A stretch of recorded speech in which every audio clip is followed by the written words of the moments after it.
नमस्कार. आज मस्त असा आपण तिळाच्या पुऱ्या करणार आहे. सध्या थंडी आहे, थंडीमध्ये तीळ उष्ण असतात, नक्कीच प्रत्येकाने खाल्ले पाहिजेत. त्यासाठी मी इथे 1 वाटी तीळ घेतले, अर्धी वाटी हा शेंगदाण्याचा जाडसर कूट घेतलाय, 1 वाटी गूळ घेतलाय आणि हे 3 वाट्या गव्हाचं पीठ घेतले. गव्हाचं पीठ कमी जास्त होऊ शकतं, पण मी सुरुवातीला 3 वाट्या घेतलेले. आता आपल्याला अगोदर गूळ वितळून घ्यायचा. 1 वाटी गूळ आहे, त्यासाठी आपल्याला 1च वाटी पाणी घ्यायचं.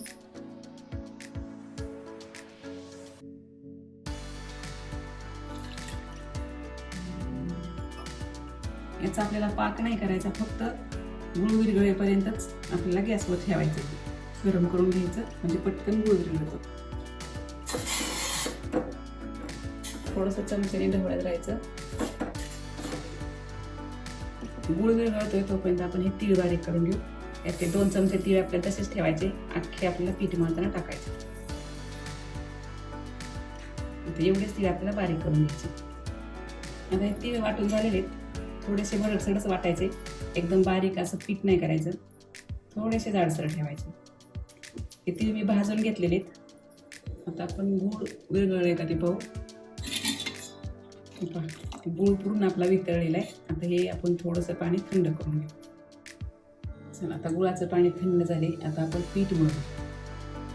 यातलं मी निम्मच पीठ घेणार आहे, गरज पडली तर बाकीचं वापर. यामध्ये टाकायचं आपल्याला 2 चमचे तूप,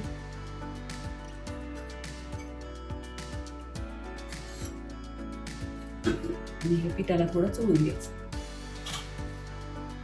हे तूप चांगलं पिठाला चोळून झाले. आता हे तिळाचं कूट टाकून घ्यायचं, हे शेंगदाण्याचं कूट, आणि हे आपण अख्खे ठेवले तीळ, हे मिक्स करून घ्यायचं. यामध्ये आपल्याला थोडंसं मीठ टाकायचे आणि हे थोडी जायफळ पूड. तुम्हाला विलायची टाकायची असेल तर तुम्ही विलायची टाकू शकता. आता हे गुळाचं पाणी टाकायचं. त्यामध्ये काही कचरा असेल म्हणून आपल्याला ते गाळून घ्यायचे.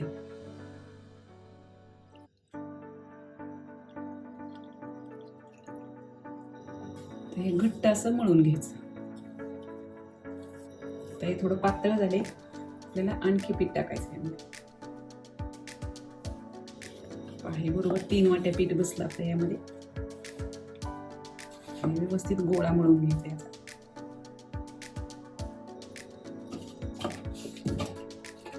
हे मस्त आपलं पीठ मळून झालेले.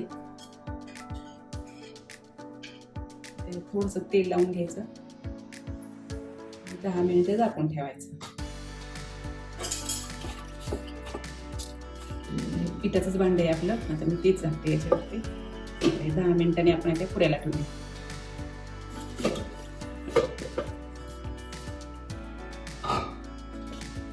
10 मिनिटं झाले, भिजले. आता आपण याच्या पुऱ्या लाटायच्या. छोटे छोटे गोळे करून घ्यायचे. थोडंसं असं तेल लावून हे पुऱ्या लाटायच्या, किंवा तुम्ही एक चपाती लाटून वाटीने सुद्धा त्याच्या पुऱ्या काढू शकता. कढईने थोडंसं दाबून घ्यायचं.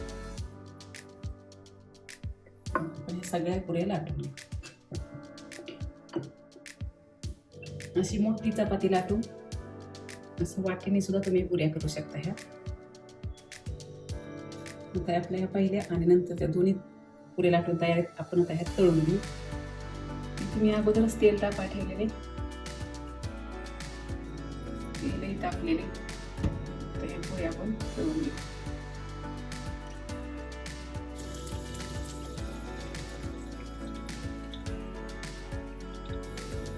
मस्त अशी तांबूस रंगावरती भाजून घ्यायची. मस्त दोन्ही बाजूनी अशी तांबूस रंगावरती आपल्याला पुरी भाजून घ्यायची. मस्त या आपल्या आता तिळगुळाच्या गोड पुऱ्या तयार आहेत. या पुऱ्या एकदम खुसखुशीत आणि मस्त लागतात.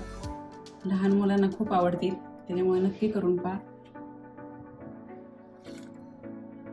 आवडल्यास रेसिपीला लाईक करा आणि चॅनलला सबस्क्राईब करा. या पुऱ्या तुम्ही मुलांना शाळेत डब्याला सुद्धा देऊ शकता, किंवा संध्याकाळी चहावर खाऊ शकता. आणि तशाही याच्याबरोबर कशाची गरजच नाही, अशा एक कोरड्याही तुम्ही खाऊ शकता.